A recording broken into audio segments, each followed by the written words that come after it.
Hi, Rich Carrubba for bowlingball.com. Let's talk about what American bowling balls are made of. Typically, it's the cover stock references. It's the wrap around the core that makes all the difference. So if you're interested in finding out what American bowling balls are made of, we want to start with some of the different cover stocks. First of all, the old rubber cover stocks aren't manufactured anymore. Not even worth discussing them. We've got an article in our Bowlversity section of our website called what are American bowling balls made of. You can read about this, all this information in more detail. Next are plastic balls. That's typically what bowlers will select for spare shooting for very dry lanes. They're very inexpensive. They're even a great way to introduce a new bowler to the game. And certainly the highly skilled players will use them in select conditions, as I just described. The plastic balls, for example, samples that we have at bowlingball.com are the Monster Jam, the Gravedigger Visiball, or the bowlingball.com Spiral Pink Black Visiballs. Both these models are reasonably priced. They're very popular balls made out of plastic or polyurethane materials. Now, the urethane cover stock, the general urethane cover stock, was first introduced about 1980 in the market, and this ball creates more of an angle entry into the pocket than does the plastic balls. So that's why the urethane ball has become popular. It's just a base material of urethane used on these cover stocks, and urethane cover stocks such as reactive resin, hybrid, particle covers, they're all under the classification of urethane. Now, recent releases of pure urethane successful bowling balls are the Storm Natural and the Storm Natural Pearl models. Both work well to neutralize severe wet-dry reactions, for example. So when you have heavy oil in the middle and not so much on the outsides like the red pattern does, this ball will help neutralize that. It's easy to control, and especially if you have a very dry back end of the lane, you can neutralize the overreaction when the ball begins to hook to the pocket as well. Power players will typically look for balls, bowlers that have a lot of revs and a lot of axis tilt. These balls react real responsibly, real dependably. Next, the reactive resin bowling balls. That movement to highly aggressive cover stocks is out of the reactive resins.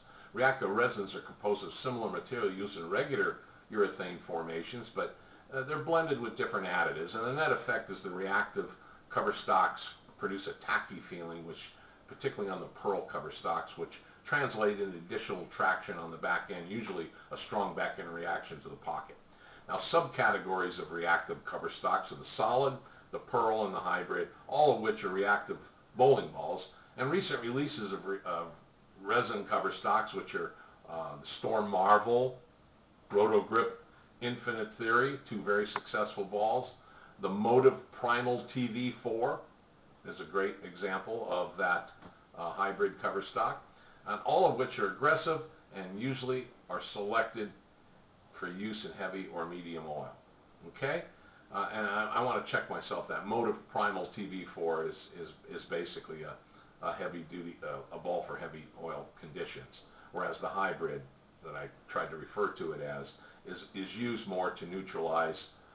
It gives you the best of both worlds. It reacts strong in the front end of the oil, hybrids, and then they react modestly on the back end. So you get the best of both worlds. You get the reaction against oil, and you get the grip on the back end of the lane, and that's what the hybrid is designed for.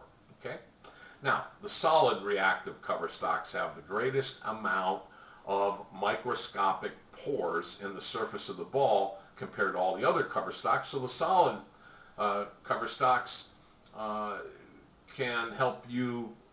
They're finished with maybe lower degrees of surface friction with low grit Abralon finish pads, in which case they react real well in heavy oil, and that's what the solids are intended to do. They're a more pliable cover stock, and they grip the lane. They provide the traction. The AMF 300 OMGI and the 900 Global The Eagle models are really good choices when you get the solid reactive bowling balls. Next, the Pearl cover stock adds an addition of a little mica material blended into the reactive materials, and this inclusion of mica roughens out the microscopic pores on the surface of the ball, and it helps extend the length of the ball, and of course it'll grab on the back end of the lane with the tacky feeling, and have the ability to react quickly from the break point to the pocket, as well as in the all high friction parts of the lane. Now the mica adds some sparkle also to the bowling ball cover stock, so you might see some of that if you look at those choices, such as the Storm Marvel Pearl or the Lane 1 Boomerang Ball and the 900 Global Bank Pearl. Those models of bowling balls are all pearl reactive bowling balls. Now the hybrid, again, let's get back to that.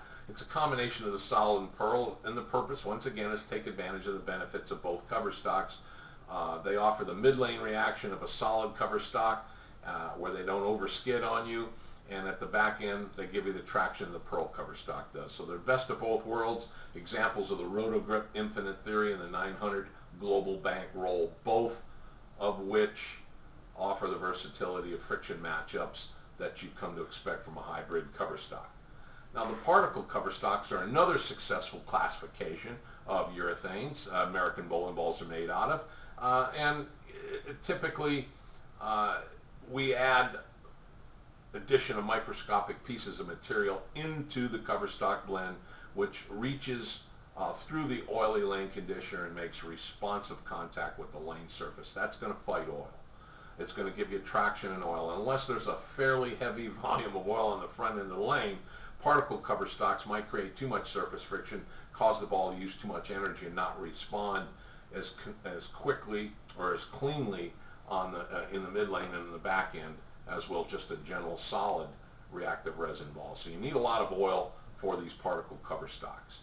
Now a new release is the Lane 1 Time Bond Blackfire, which uses the particle technology. It's an aggressive reactive cover stock, and you might want to try that. We had a little interlude and bowling balls made by a company called the Columbia 300 Bonanza EPX T1, and that was an epoxy cover stock, but they didn't make it on the market. There were just too many manufacturing problems. It did increase traction from the oil portion of the lanes to the dry lanes, and it offered a really good overall hook potential, but they have a well-documented history of durability issues and thus adversely affecting the staging of this type of cover stock. Perhaps we'll see it return, but right now it isn't anything that's in high demand in the market.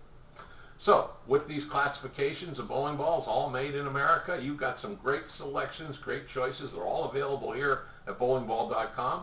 So next time you're in the process of looking for your next bowling ball selection, please take a close look at our site, and we hope that this information helps you in that selection process.